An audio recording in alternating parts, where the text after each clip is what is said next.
This is an enormous topic. I'm going to touch on the parts of it that I find most interesting or I know most about, the big chunks of it that I would do well to know more about, but I don't, so I won't be talking about them. I will do my best. I feel like I would benefit from being more of an academic expert in this. There's a lot of scholarship on it. I'm very practical. So my knowledge has come from working in this area. As Gwen said, when I went back and looked at it, I have actually worked in aspects of widening participation for a very long time, doing different things, and I really relished the chance to come and talk to you about this because it allowed me to see the connection between some of those different activities. But I would say it is largely applied, although I have worked on projects with researchers, and one area was looking particularly at retention. So I'm aware, so I am going to refer to some of the scholarship in parallel. The other thing I wanted to say was, as I said, I think my knowledge on this is very partial. But my approach, I would call this a wicked problem. It's one that's very complex and we don't know what the answer is. And my approach to those is we just pitch in what we know and what we think and we work together to solve it. So I'm going to give you what I've got, you should tell me what you think about it, and I think that's the way we learn more about it. I don't know if it's obvious what we're talking about. I'm not sure that there are stable definitions of this, and I was, again, in preparation for this talk, I was having a look at the different ways it was defined and I decided I was right, it's not stable. But this is one definition. So this is a strategy that was prepared, published in April 2014, signed off by Madeline Atkins and by Les Ebden from the Office for Fair Access and from the Higher Education Funding Council for England. And the major working definition they're using is that everybody with the potential to benefit from higher education should have equal opportunity to do so. I'll talk a little bit about why I think this isn't really stable. And they also define three broad stages. So the first one is what we normally call access. So it's outreach and recruitment. The second is around academic success while at university. And then the third one is what happens afterwards, progression. When I was looking at this, I was thinking this is an example of university code. So words that look stable and normal, in fact, aren't. So progression there, when I use progression, I mean people transferring from level 4 to level 5 or level 5 to level 6. But here, as you can see, it means what happens after. The Bridge report has just talked about the difference that universities don't make to social mobility. So that's looking at that final point. That actually we are not doing as much as we'd like to make sure that people have equal opportunities after they leave university. So one of the questions about this, I think, is what is the role of universities? Are we conduits for inequality, or do we create inequality, or do we reduce inequality but not as much as we could? And I think those are really important questions, and the more we drill into them, the more we understand this, the better we can make interventions. But for me, they're not the be-all and end-all because of this. So the gap in attainment between white students' likelihood of getting a first or a 2-1 and students from Black, Asian, minority ethnic backgrounds, the last figures that we've got was 17.2%, and that exceeds what you'd predict from socioeconomic background or prior educational attainment. So there is a lot of work on that, and we can look at some of that. But it seems that it happens after people come into higher education, a proportion of that 17.2%. And I think until we are bringing that 17.2% down to what you'd predict from prior educational attainment, from socioeconomic background, I don't think we're doing all we can to ensure student success. There was a blog, I don't know if you see Wonky Daily, that referred to a blog today that's written by the head of widening participation at King's that was saying why it was good that universities work with schools, and King's is working with a specialist maths school that's had very good outcomes. So that was particularly looking at that, where does inequality come from, and can universities work with schools to reduce it? So what I wanted to do next was tell you a bit about me, and that's not just vanity. It's because I'm absolutely convinced that the way we understand what we need to do to widen participation involves us situating ourselves in the debate. So I think we need to understand where we come from and how we relate to that debate to make the changes we need to make. So, as you can see, I am female and I'm white, and I'm 51. I'm not going to comment on whether you can see that or not. And my background is that I went to I was born in Wales, I went to a Welsh school, a fairly new comprehensive. My family were mostly teachers and Methodist ministers. There were Methodist ministers on both sides. I don't really know how that happened. And I went to a comprehensive and then I went to Oxford and I studied English literature and linguistics and I took up rowing, as you can see. And that, I'll come back to that because I think that was a chance for, it was a lot of fun, but it was a chance for social capital as well, obviously. After that, I did 4 years postgraduate study at Strathclyde in Scotland and in gender and sociolinguistics. And then I lectured at Roehampton. And then I worked in Kingston and Newport, which is now South Wales, Royal Holloway, as you've heard from Gwen. I picked up a postgraduate diploma from the Institute of Education, which is now UCL. And then I went to a large specialist institution, University of the Arts London. And I've now worked at 2 universities, very access-focused, Bucks New University in High Wycombe and my current university, London South Bank. So I've worked explicitly on retention and success in 5 universities.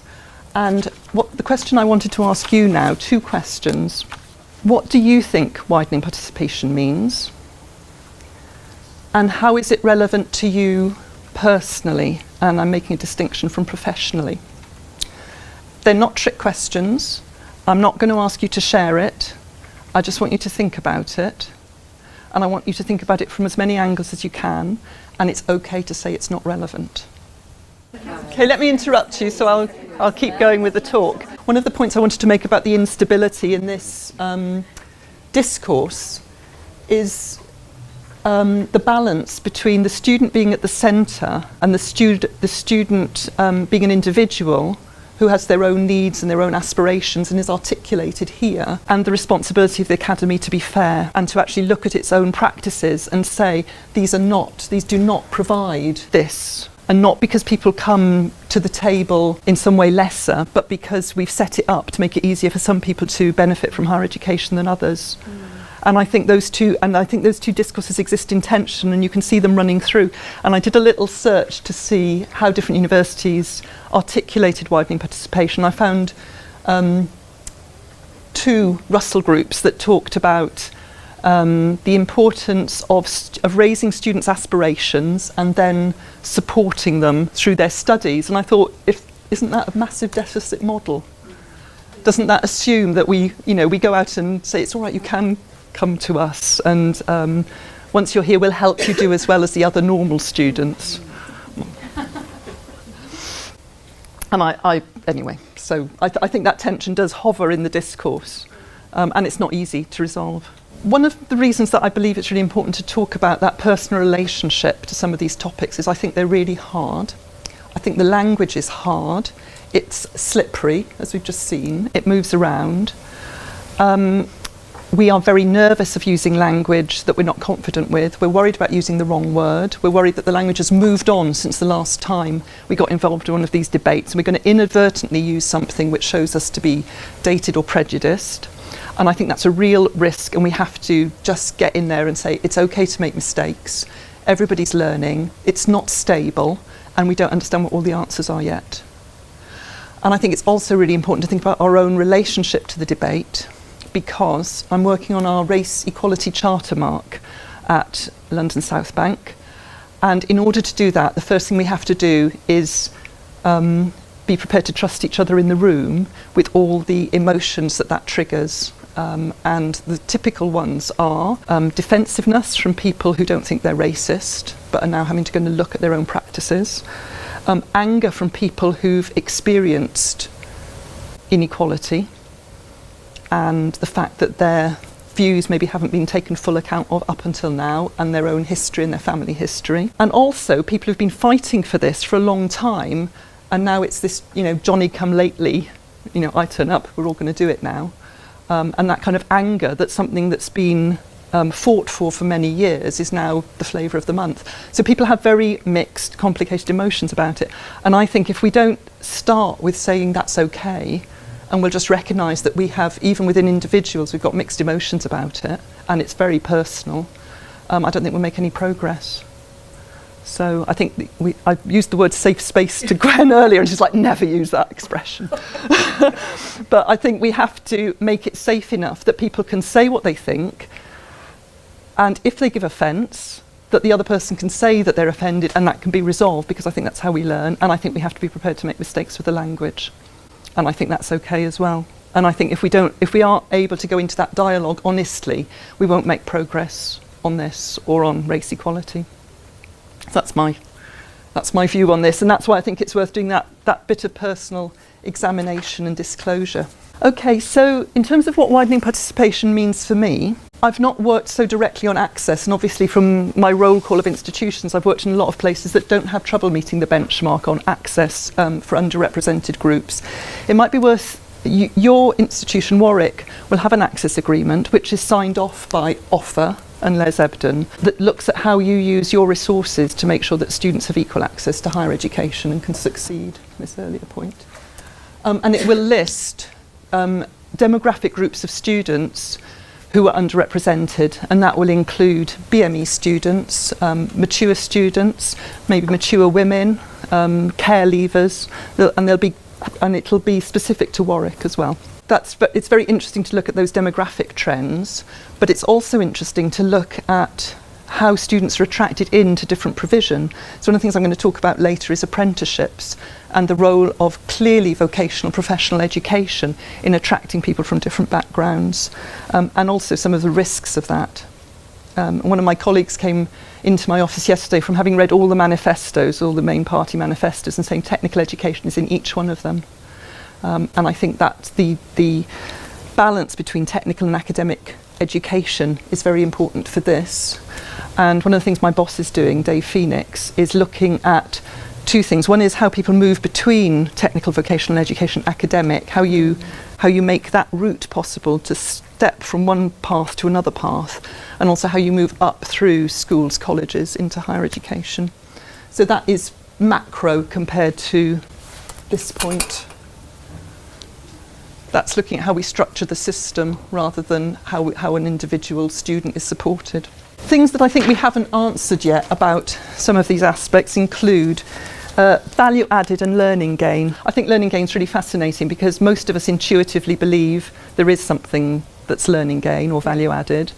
Most of us would really like to measure it. It is totally evaded measures. The Guardian has a measure, but it fiddles its algorithm year on year, I think. So very difficult. And another question is the most effective funding model. And I know that's a dangerous territory to get into, and it's an election issue. But I think higher education has been protected by funding moving to students. I think it is very interesting to have a model where all the beneficiaries pay, the society, students and employers, which is what we're moving into. And I think it's really interesting how we protect the pathway for students from different groups. And obviously we've just had the study out, again from King's, I think, wasn't it? Or IOE? I don't know which one you mean. Oh, no, sorry. There's been a study out in this last week looking at the impact on students from lower socioeconomic groups and their attitude towards debt. And that's been covered in Wonky. Yeah, and it was suggesting that actually everybody except fabulously rich students was put off by debt, which I guess is the kind of thing you don't necessarily need research to prove. Okay, so my main focus and what I'm going to talk most about in this talk is student completion and achievement, graduate employability, and I want to talk about adaptability and leadership and the challenge in vocational education to that bridge report issue. How do students go on and be mobile after they've completed their degrees? And that's an issue. So a couple of Christmases ago, my partner was reading books on automation and robotics. And he leant back in his chair and he said, of course you'll be replaced because there'll be big data of all the decisions that all the pro-vice chancellors in the world have made, and we'll be able to analyse all those decisions and see which ones worked best and which ones didn't, and as a result an algorithm will be able to do their job, your job much better than you. And it was quite a tense conversation after that. But I thought there is a point there that actually things that seem certain and stable at this very moment in time are very likely to be obsolete. Skills will be obsolete, professional roles will be obsolete, and people will have invested obviously upwards of 27 grand in a degree which might be obsolete relatively soon after graduation, and that is not a recipe for social mobility or a good use of anybody's time or money. And I think that's a real risk with employer-driven vocational education, where what the employer wants is somebody to come and do this job now better. And I think a real challenge for higher education is making sure that we build in and we keep in the graduateness of that education. And that, for me, is adaptability to change and capacity for future leadership. And I think this is really important in terms of social mobility, because London South Bank, I'll show you our employability statistics in a minute. Our employability statistics are really good. I want to know that those students go out and they continue to be employable for their whole life. And I want to know that those who can succeed in their profession to the point that they're driving change in that profession are going to be able to do so, that they're not the recipients of change designed by students who went into universities that were more selective, any more than anybody else. Else it's not social mobility. But that is a huge challenge for us. How do we keep in our courses that level of graduate critical thinking, team working, the things that allow people to become leaders in the future, so that they are taking part fully in society. They have the full range of choices that we would hope a graduate has. Okay, so done that one. So here's some of our data. 70% are mature, and many are in 20s, 30s and 40s, so many are carers. The statistic on female isn't so different from other universities. 53% are BME, and that is high. I saw that Kingston thought they were the university with the most BME students at 51%, so I don't know if the data was out of date. But black and minority ethnic. And 46% of our students say they have parents who don't have higher education qualifications, but there are some who don't tell us, so I'm assuming it's more than 46%. It's 46% tell us, and 15% have stated they have a disability. So we're at Elephant and Castle. We're near where the attacks happened on Saturday night, and many of our students come from Southwark and from Lambeth, so probably about half.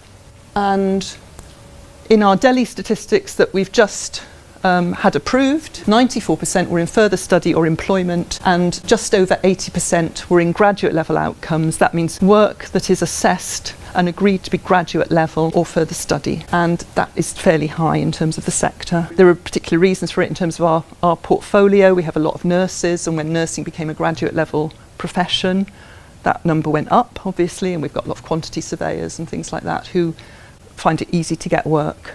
So it's related to the nature of the portfolio. It's a good set of outcomes. Pleased with that.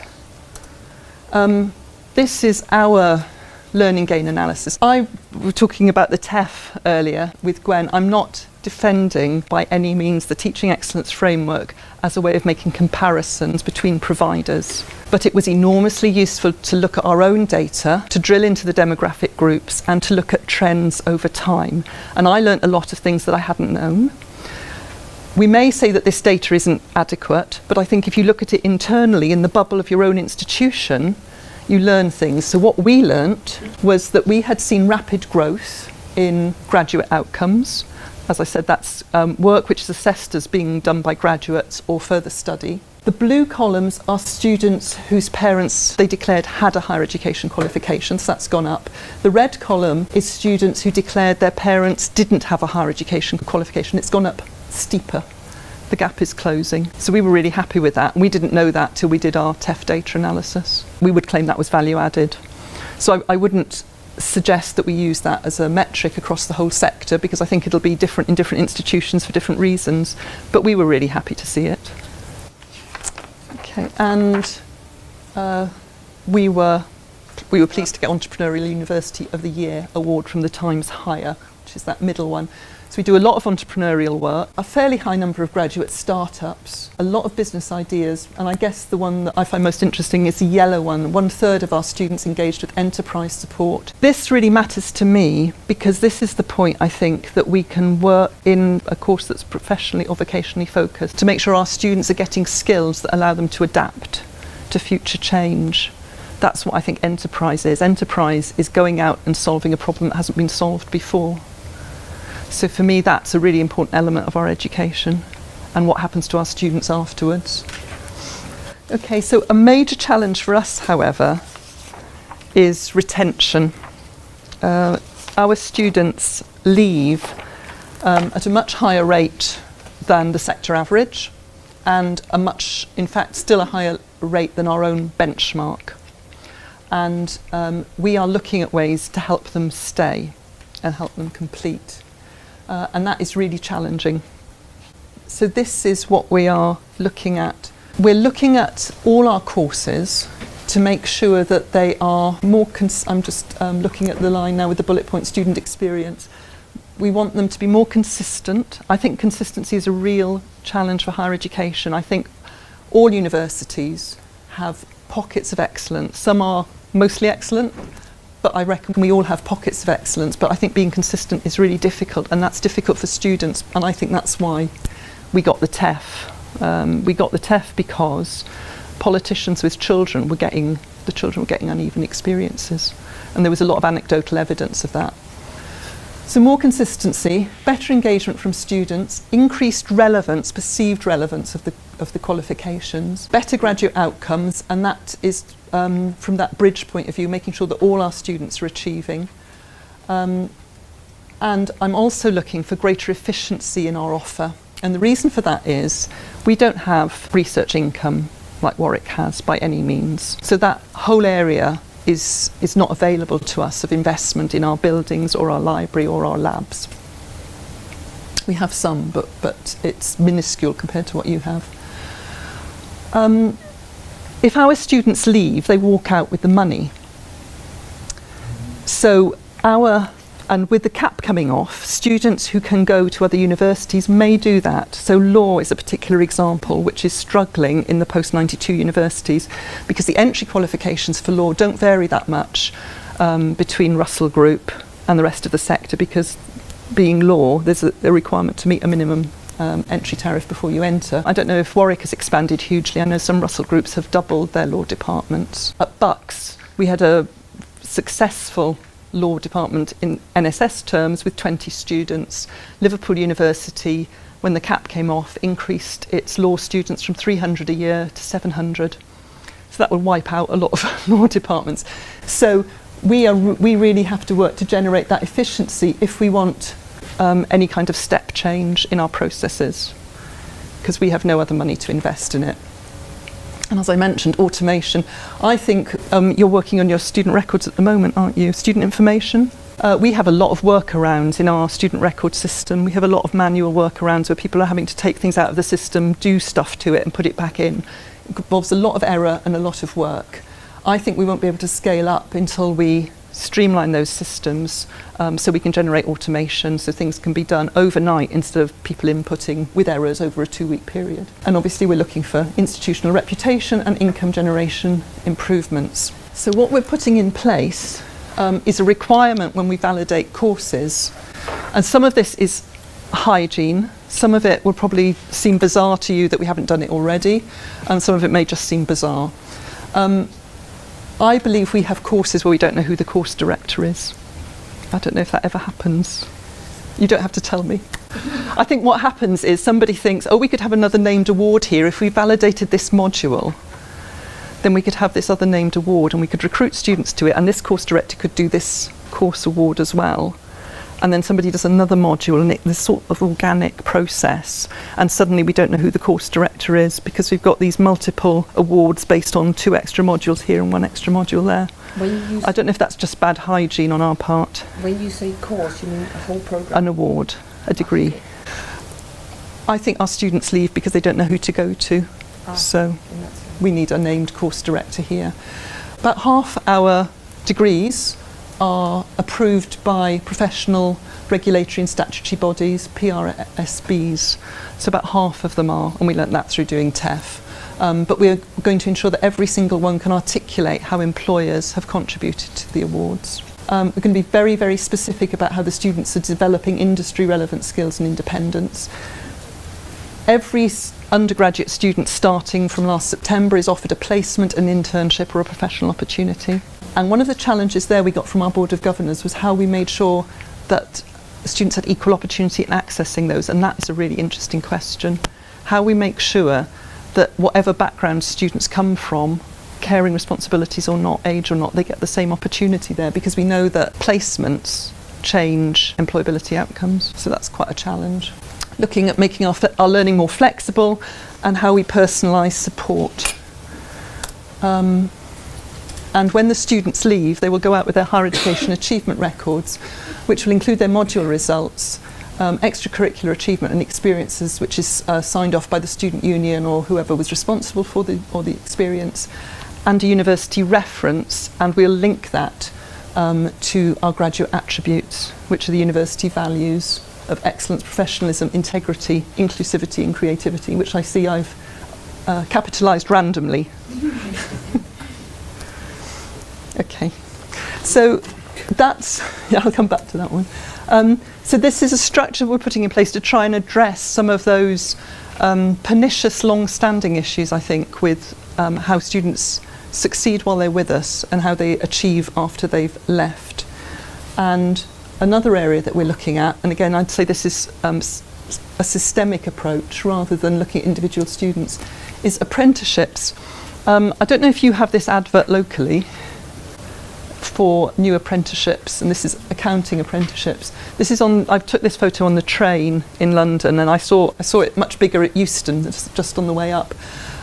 It does worry me that we are supporting an initiative which the people employed to market it think is so confusing that it would be funny to put a Dutch poster up and then say, if this is double Dutch, you can talk to us about it. It doesn't fill my heart with confidence that we really know what we're doing on apprenticeships. If you feel that apprenticeships are double Dutch, the place I'd advise you to go is the UCAS website, which has a very clear explanation of different kinds of apprenticeships. London South Bank has been inputting into degree apprenticeships, and we've been part of the Trailblazer groups, which is working on the standards articulated by employers for particular apprenticeship degrees. And we've just set up our Chartered Surveyor degree, and this is our website. So we've got, this bit is aimed at business. We offer relevant training tailored to your business needs, and talking about the fact that we've been doing it since 1892, which was 125 years ago, and then one aimed at students as well. Earn while you study towards a degree. In many ways it's very attractive. You go through without getting into debt. Which is obviously a huge bonus. You are in work. You're much more likely to continue in work afterwards. Can I yes. ask you a question though? Yeah. The one thing that still sits in the back of my mind is this going to work out as a two-tier system? I think that's a very good question. And I want to go back to this picture. So I went to Oxford and did English literature that involved reading a lot of Victorian novels and rowing, as you can see. I guess I picked up probably confidence, networks, something on my CV, some graduate skills, which didn't tie me to a particular role. Yeah. And that's what I would want for my children too. And I think if I had the choice between no job and a job, I'd always choose a job. If I had a choice between graduate level work and not graduate level work, I'd choose graduate level work. But if I had a choice between a degree that gave me transferable skills and access to any professional area, that's what I'd choose. So I think we do need improved technical education and vocational education in this country. We need people to have access to that. We should raise its status. I don't think that's an easy thing to do. I think people should be able to move between academic routes and vocational routes. I think the academic should complement the vocational so people optimise their transferable skills and their flexibility. I think it's very hard to think that they will have equal status. The status issue, because if I'm not going to talk about Dutch because that's really bad Dutch. In Germany, technical education and academic education don't differ that much in status. Yeah. You can move all the way through, and Yeah. you know, there's different levels. I agree. But here, there is. I agree. So if This is the there- bit where if I you feel my set up knowledge that comes route- unstuck, because I knew that too, and I think, how do you achieve nationally, how do you achieve that cultural change that allows us to regard them as having equal status? Do you want to think, actually that is a really good question, so do you want to spend a moment thinking about that? Is it possible that these routes could be valued equally by society? Is it desirable, and what would we have to do to achieve that?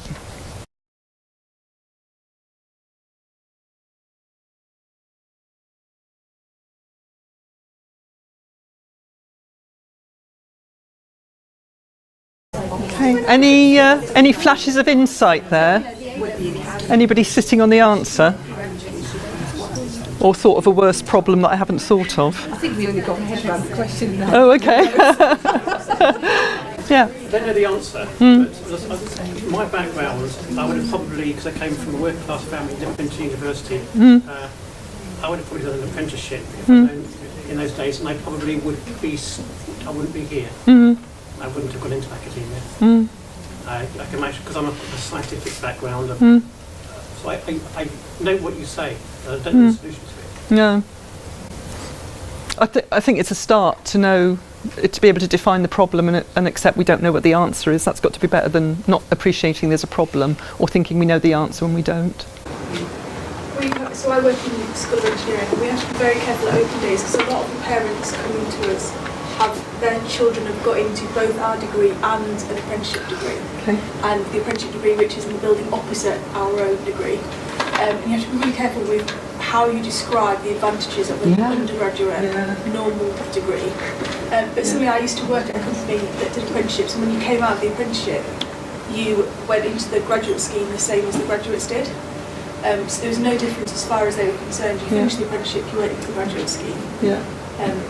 And then you just carried on, and your career tracks were no different, and everything's the same. So I think companies, in terms of their intake, have a lot to do with it. That's a really good point. So if society actually values them the same, then they will have the same value. If they've got the same kind of trade value later on in your life. I think in terms of lifelong learning, if we really mean that, then and if there are cost-efficient ways of getting higher level skills, such as doing a degree apprenticeship, I don't think there's any harm in doing that, as long as there's then the opportunity to do something different later on, because we're in the workforce for a very long time. Yeah, we are. So it's maybe the assumption that we do one thing, pick one path as part of the problem. Yeah. Isn't there a problem with that in terms of funding, having a second degree? I don't quite know the technical. I live in Milton Keynes, so a lot of people work for the OU, and as I understand it, if you have one degree now, there's a problem with funding for doing a second degree.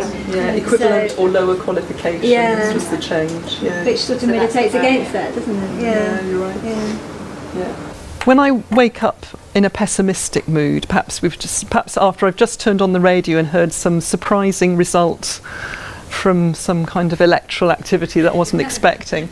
On one of those mornings, when I think about this and I think about how we think that higher education makes us very flexible, I remember some of my colleagues and their inability to turn on computers, and then I think, well, maybe I haven't really understood the nature of transferable skills anyway. So, anyway, and lifelong learning. Okay, so these are some of the things that we're doing in terms of trying to keep our students with us and making sure that when they're with us, they achieve as well as they can. The first bullet point, when I joined LSBU, we had a study skills team that was working in a, what's the word when you are trying to amend something that's gone wrong? That's just gone out of my head. Remedial. They were doing remedial work with students who weren't achieving. And they didn't want to do that. They felt that it stigmatised the student and it was looking at the wrong cause. What they wanted to do was go into modules that had a low pass rate and work with the module staff and the students in the module to improve the pass rate. And we had an 11% improvement in first attempts on the 39 modules they worked with within a year. So I thought that was a pretty profound effect. I was really happy with that. So what they think that achieves is the students that were failing are not stigmatised. The course team benefit from working with the specialist skills team because that's things they can integrate into their own module, and all the students are benefiting from improved learning skills. And I agree with them. Learning analytics, what we're now doing is building up a picture that's based solely on engagement and behavioural data. So the student can see what they've passed, how often they're coming in, how many teaching sessions they've missed, how often they're using the library. They can talk to a personal tutor about that.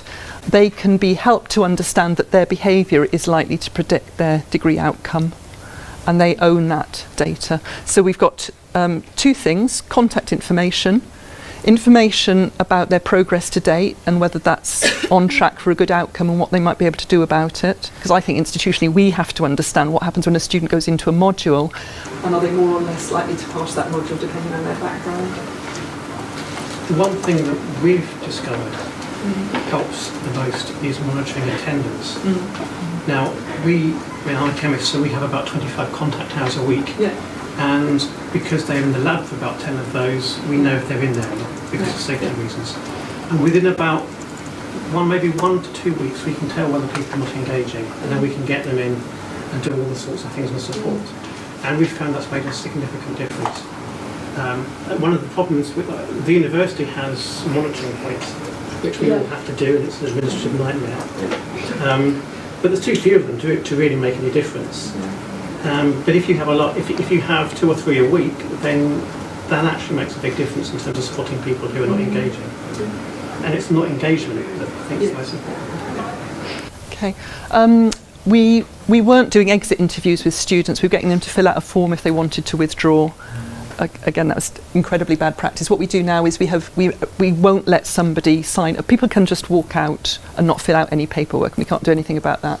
But we try to make sure they have an interview, and if they want to withdraw, we talk to them and see if we can make them interrupt or stay instead, and then we can work with them while they're interrupted. So somebody becomes pregnant and they've already got children, so they have to withdraw for a year, or somebody's got caring responsibilities, or they become ill, or they have some crisis at work and they can't keep up with their studies.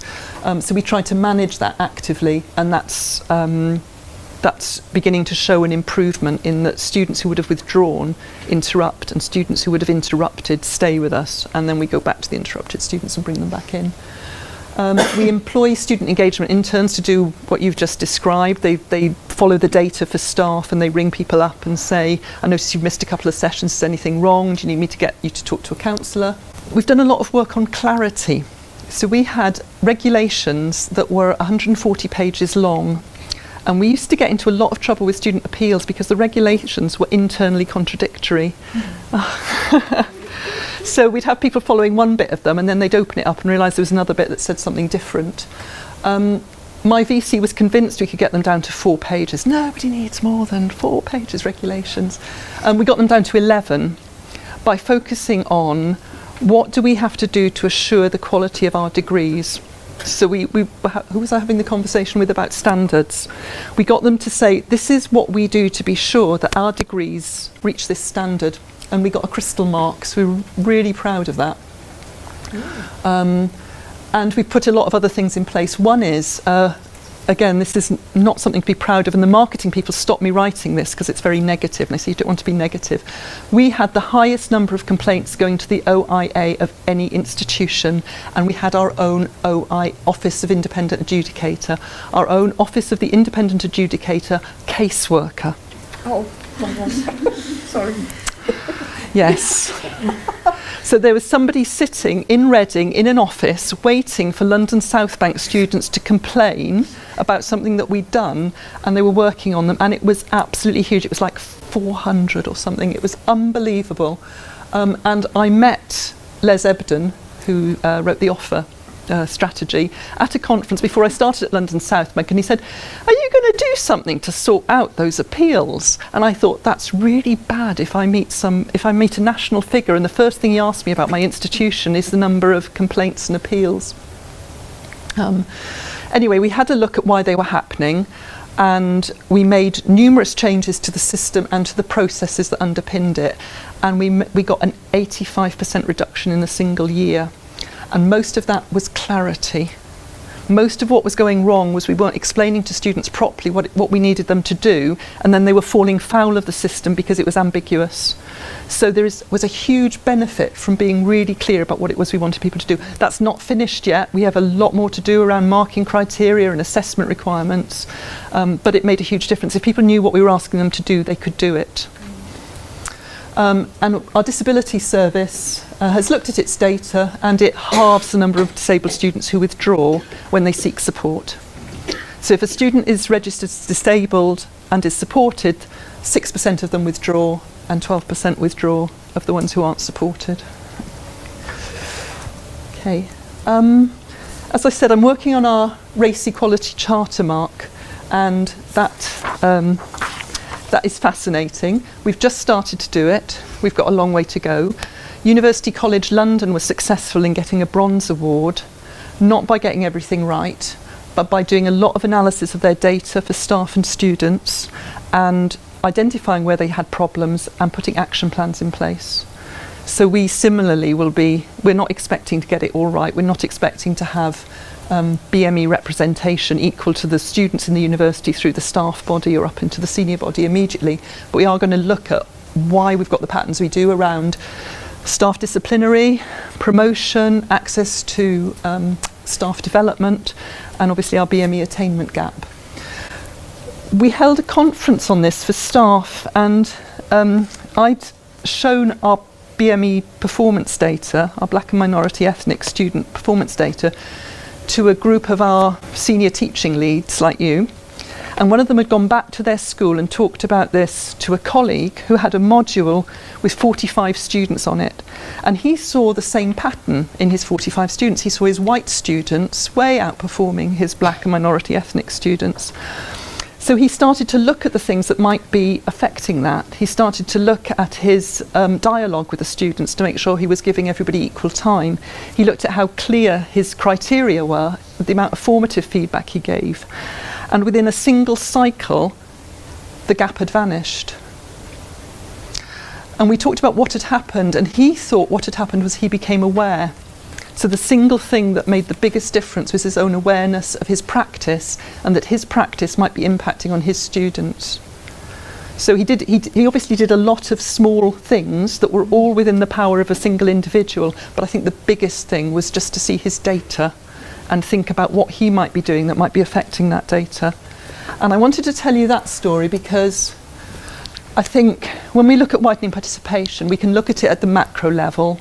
Do we offer apprenticeships? What portfolio do we have? How do we support students who come from backgrounds that aren't familiar to us? But it seemed to me that he had just done something that was very human. He'd been curious about his data. He'd been clear with his students about what was expected. He'd been kind. There was community and support there. He had expectations of them. And the last thing I wanted to talk about was role models. But this all seems very overwhelming and very difficult, and we can't work out how to balance vocational and academic education, I think there are things that are human that we can do that will make a big difference, and I think that's a really important thing to hold on to. Now, role models. I was having a search for some images, and this is on Oxford University's website about their people. And I thought that was I thought they'd obviously worked quite hard to make sure they had diverse images there. I went to look because I went to Somerville College. Somerville was a women's college when I went there. And when I walked up the stairs, it had pictures of women mathematicians on it. It had Mary Somerville, who's a mathematician. It had Indira Gandhi, who's in there. They haven't got Margaret Thatcher, but there was a bust of Margaret Thatcher in the basement somewhere, I gather. And then I had a friend who was at King's Cambridge, and it had never occurred to me that most colleges had men on the walls. It just hadn't occurred to me until I walked around King's and it only had men. And I now work in a corridor which has got the previous chairs of the Board of Governors down it, and it's not very diverse, I have to tell you. So I found that a really joyful image. And I found this quote as well. In my last term, a black lady came into science, and it was weird to me because I'd never seen a black teacher in my life before, which is not good. But because I saw a woman in that role, I thought, I really felt empowered. I thought, a black woman in that role, I felt proud. And I thought, if she can do anything, I can do anything. We know that people in minority groups are much more affected by role models than people in the majority. And we know that women do better in rooms where there are pictures of women on the walls, in classrooms. And we know that if you're in a minority, and from an ethnicity point of view, it is harder to imagine yourself doing the thing that your teacher is doing, or your lecturer, or the people around you. And I think this is something we can change relatively easily as well. This is how the strategy ends that Hefke and Offer put together. There's no easy or quick fix to the highly complex issues involved in improving access, student success and progression. I thought this last sentence was a bit desperate, actually. However, if the strategy is adequately resourced and implemented effectively with buy-in from all stakeholders,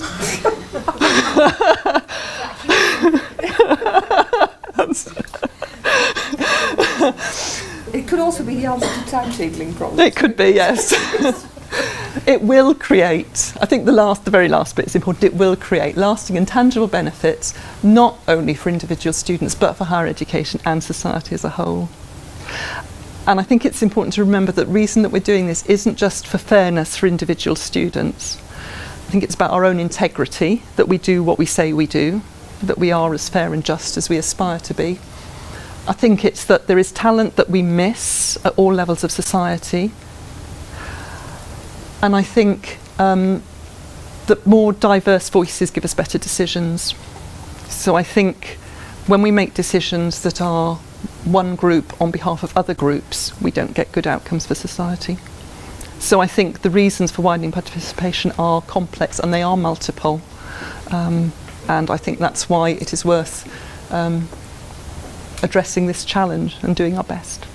So thank you.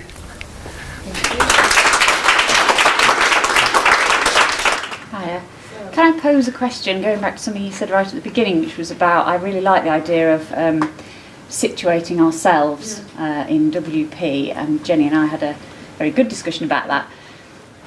I hope everybody else did as well. Is it our staff that are the problem, that they can't situate themselves in WP, or they don't have that background or that understanding or reference point to draw on? Therefore, they keep reiterating the same sort of discourse that doesn't help people progress. So one of the things we've looked at with race equality is society isn't fair. We're in a society that hasn't got this sorted. So what we're trying to do here in this microcosm is buck the trends of wider society by doing this analysis, by doing this self-examination. So I don't think I'd start with we're the problem. I'd say we are at one with our wider society. So the things that happen in the world around us happen here as well, because this is the world that produces us and this is the world that produces the systems we're in. But we have a chance to say, where can we make a difference to this? So I think, but I do think we have to actively have those conversations. We have to set out to have them. We have to resource them. We have to look at our data. We have to work together, and we have to, I won't use safe space, but we have to make it safe to do that so that we don't feel reprisal and we don't fear blame and we don't think we're going to look guilty or racist or unfair. And I think that's back to that point about curiosity. I think we have to make it safe to be curious. It's back one. There. And I think that's active. It won't happen by default. We'll continue to reproduce social norms if we aren't actively working out what we have to do to challenge them, is what I think. Does that answer the question? Yeah, it does. Yeah, I just wonder if people's starting points are harder if they don't have that WP background themselves to draw on in any way, shape or form. I definitely agree with active curiosity, and I'm not saying it can't be done by people who perhaps have experienced privilege versus not. But so it's not relevant for me personally. I suspect people don't come to that answer. I suspect that wherever you are in society, whatever your background, you have connections in your own family or with people you know for whom it is relevant, and you could make that connection very, very fast. So I think activating that empathy is part of the process we do. So we may, because I started out, I thought, well, I'm not WP, I don't have any connection to that.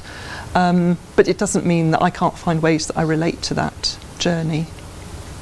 I've been incredibly hopeful and cheered by the way people have responded to our work on race equality, and I think it was because we have set it up in a very inclusive way. We've said it's okay for this to be difficult. It's okay to make mistakes in the language that you use, and that's so many people have come forward on this, and people are so passionate about it. And I think we had to find a way that we could release that energy, and I think all universities have that. I think it's a massive strength. I think people are very committed to their student success and to equality and fairness, and I think our system makes it difficult for that to join together and be released, but actually I think it's just there. I was interested in terms of where you're at as an institution in terms of developing a more robust evaluation and impact framework to assess kind of where you're at in terms of kind of developing this evidence-based practice. I mean, taking for example kind of the work on retention. To what extent, I mean, we were all swimming with data coming out our ears in terms of metric X, metric Y, and thinking about all that. But the fundamental thing is actually we're developing some practice to improve student outcomes. But I don't think we always have the kind of tools or the systems or approaches or the overarching governance to help understand what actually works. I mean, particularly with your very kind of diverse student intake.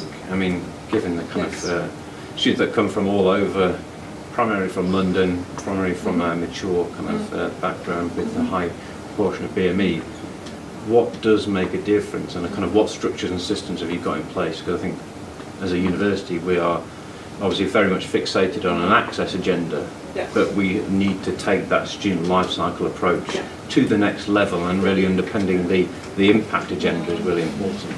So I'd be interested to know what you're doing and how you're doing it. Okay, so two kind of principles from that. One, yes, you can get lost in the fractals of the data. You can just keep thinking, if you only have another bit of data, it'll give you the answer. One of my colleagues, you know Duna Sabri, don't you? Yeah. She says, actually, the data you need is the attainment gap. You know there's a gap. We can work on fixing that. And there's no point in drilling into, did they have different attainment in schools? So I think there's that. First of all, the data won't give us the answers in the end. The other thing is your point about action. People need to know what they need to do to act. So something, a book on change that really worked for me was called Switch, and it said people need three things. One is engagement, passionate emotional engagement in a change. So one of the problems is if it's seen as bureaucratic, people don't really care. So people need to really commit to the change. So you need to find the way to make that happen. People have to know what it is they have to do. And they have to be able to do that thing. So change goes wrong either because people haven't committed to it, they don't know what they do, or they know what they do but they can't do it for some reason, there's some impediment. And I think that's really helpful. In terms of us, the money walks out the door when the students leave. And we need that money. So there's an absolute business requirement for it, as well as a moral. I have to say I use the arguments differently, because the people who are persuaded by the financial argument don't care. I might be exaggerating here about the moral argument, but there's another group of people who really care about the moral argument and actually quite put off by the financial argument. So I wouldn't use them both, but they both exist. Once you've got the data, you can start to look at it, and you can comparative data internally is really useful. So if you've got somebody in a planning office who does this work for you, if they can look at outcomes for different degree programs or different schools and see correlations between certain actions or, I don't know, group size and retention, that's very persuasive. The other thing is I ask all my team to keep data, and the reason is I was pretty sure that the Skills for Learning team was going to be sacked so that an FE college could do this work for half the price. So when I came in, I was pretty sure there was an agenda that was saying, why have we got people on academic contracts supporting students in skills for learning when actually this is remedial. I can remember the word, thank you. And we could do it cheaper in the FE college down the road. And I thought, if we don't want that to happen, I have to get them to prove the difference they make. So I said, measure everything you do. Starting from now, for the next 18 months, measure it all and bring me the case showing what difference you made. So I think that's the other thing you could do. You could get people locally looking at the impact they're having.